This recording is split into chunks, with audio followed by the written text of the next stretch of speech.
శ్రీమాత్రి నమః. అందరికీ నమస్కారం అండి. మనకి 2026 సంవత్సరము జనవరి 14వ తేదీ అనగా బుధవారం రోజున భోగి పండుగ అయితే ఉందండి. ఈ భోగి పండుగ రోజున చిన్నపిల్లలకైతే భోగి పళ్ళు అయితే పోస్తాము.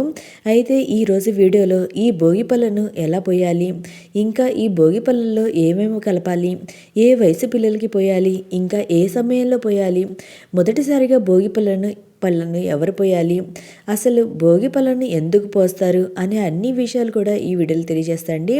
తల్లి పీరియడ్స్లో ఉన్నప్పుడు భోగి పళ్ళను పోయొచ్చా అనే విషయం కూడా తెలియజేస్తాండి. మనకి ఈ భోగి పండుగ 2026 సంవత్సరం జనవరి 14వ తేదీ అనగా బుధవారం రోజున వచ్చింది. కొన్ని క్యాలెండర్లో 13వ తేదీ అని ఉందండి, కొన్ని క్యాలెండర్లో 14వ తేదీ అని ఉంది. కానీ మనం 14వ తేదీన భోగి పండుగను అయితే జరుపుకోవాలండి. ఈరోజే గోదా కళ్యాణం కూడా నిర్వహిస్తారు. ఈ కళ్యాణాన్ని వీక్షిస్తే చాలా మంచిదండి. పెళ్లి కాని యువతులకు పెళ్ళవుతుందని నమ్మకం అండి. ఆ అక్షింతలను వీళ్ళు తలపై వేసుకుంటే త్వరగా పెళ్ళవుతుందంటారు. భోగి పళ్ళని బద్రీ ఫలం అని కూడా పిలుస్తారండి. శివుణ్ణి ప్రసన్నం చేసుకునేందుకు నారాయణుడు బద్రికావనంలో ఘోర తపస్సు చేస్తాడు. తపస్సుకు మెచ్చి శివుడు వరమిస్తాడు. దీంతో ముక్కోటి దేవతలు శ్రీమన్నారాయణునికి బద్రీ ఫలంతో అభిషేకం అయితే చేస్తారండి.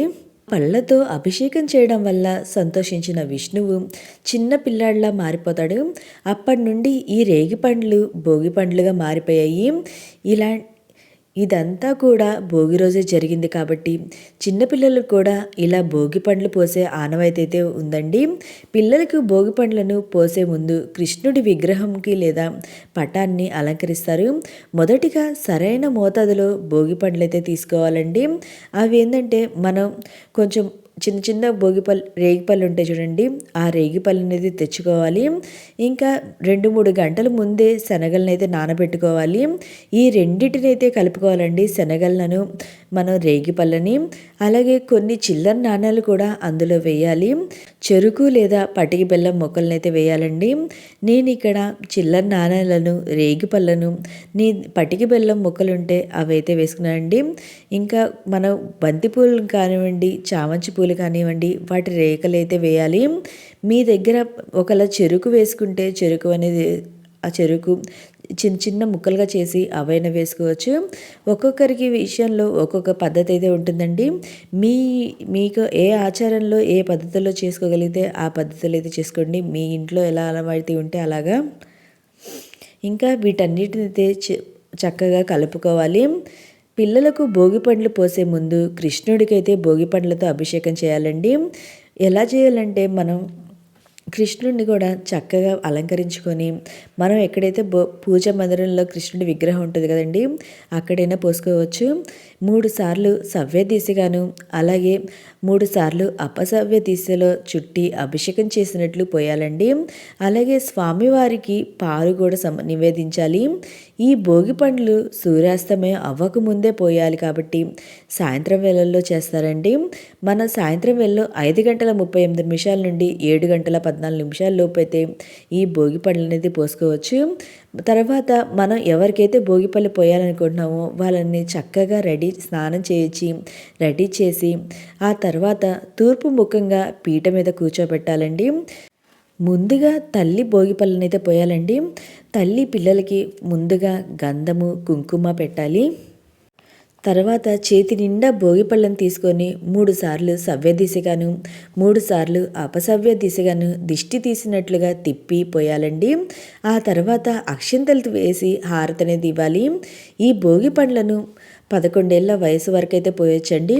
ఒకవేళ మీరు మొదటిసారిగా భోగి పళ్ళను అయితే పోస్తుంటే చిన్నపిల్లలకి వారిని బేసి సంఖ్యలో అంటే నెలల పిల్లలైతే 11 నెలలు అలా అయితే పోస్తారండి. సంవత్సరం లోపు పిల్లలకను 3 సంవత్సరాలు, 5 సంవత్సరాలు, 7 సంవత్సరాలు ఇలా బేసి సంఖ్యలో తీసుకొని మొదటిసారి పోసేటప్పుడు అలాగైతే పోయాలండి. తర్వాత మనం ప్రతి సంవత్సరమైనా పోసుకోవచ్చు.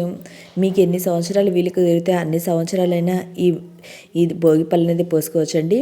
ఇలా చేయడం వల్ల మనం ముక్కోటి దేవతలు ఆశీర్వాదాలైతే లభించి ఎలాంటి అనారోగ్య సమస్యలు రాకుండా ఉంటాయని చేస్తారు. ఈ తర్వాత ఇంట్లో ఉన్న మిగతా పెద్దవారు కూడా ఇదే విధంగా పోయాలండి. మీరు ఎంతమందిని పిలుచుకుంటే అంతమందితో మనం ఈ భోగి పళ్ళు అనేది పోయించుకోవచ్చు.